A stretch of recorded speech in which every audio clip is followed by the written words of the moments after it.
જય ગુરુદેવ, જય શ્રી કૃષ્ણ, હર હર મહાદેવ, હર મારા બધા મિત્રો, સગા સંબંધી, સ્નેહીજનો, પરિવારજનો અને યજમાન ભાઈઓ બહેનોને તમારા માટે અને મારા માટે ખૂબ ખુશીના આનંદદાયક સમાચાર હું લઈને આવ્યો છું.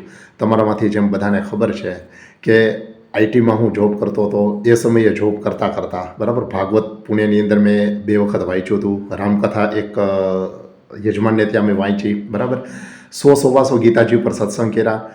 હવે સામુદ્રિક શાસ્ત્રની પ્રેક્ટિસ કરું છું, જ્યોતિષની પ્રેક્ટિસ કરું છું, બરાબર ઓનલાઈન એસ્ટ્રોલોજીનું કન્સલ્ટેશન ખૂબ સારું ચાલે છે અને સનાતન ધર્મનો પ્રચાર પ્રસાર ખૂબ તેજીથી કરી શકું, બરાબર છે. સનાતન ધર્મનો પ્રચાર પ્રસાર ખૂબ જોશથી કરી શકું એ માટે એક સારી જગ્યા આશ્રમ શોધતા હતા અને હવે એ આશ્રમ પ્રાપ્ત થયો છે.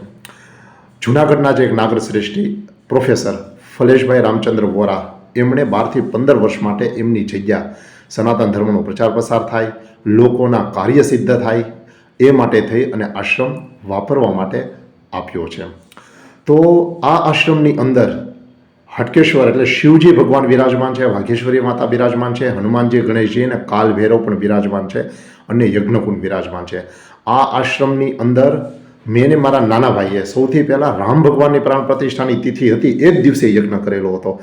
બીજી વખત લક્ષ્મીજીનો યજ્ઞ કર્યો, ત્રીજી વખત ફલેશભાઈ આવ્યા ત્યારે એમની સાથે અમે એક યજ્ઞ કર્યો.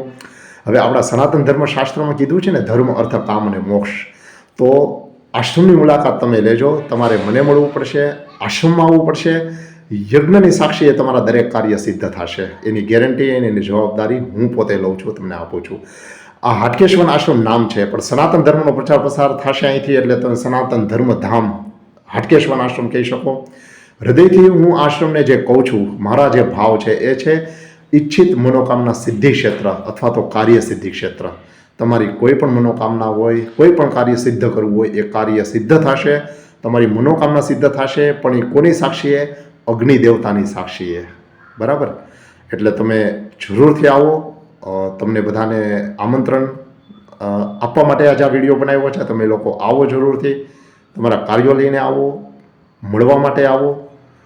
જૂનાગઢ ફરવા આવો ત્યારે તો આવો જ, પણ સ્પેશિયલી આ આશ્રમમાં તમે આવો. સ્વાગત છે તમારું બધાનું ખૂબ આનંદપૂર્વક. આવો બધા સાથે મળી અને સનાતન ધર્મને ખૂબ મજબૂત કરીએ. ઇતિશમ ઓમ.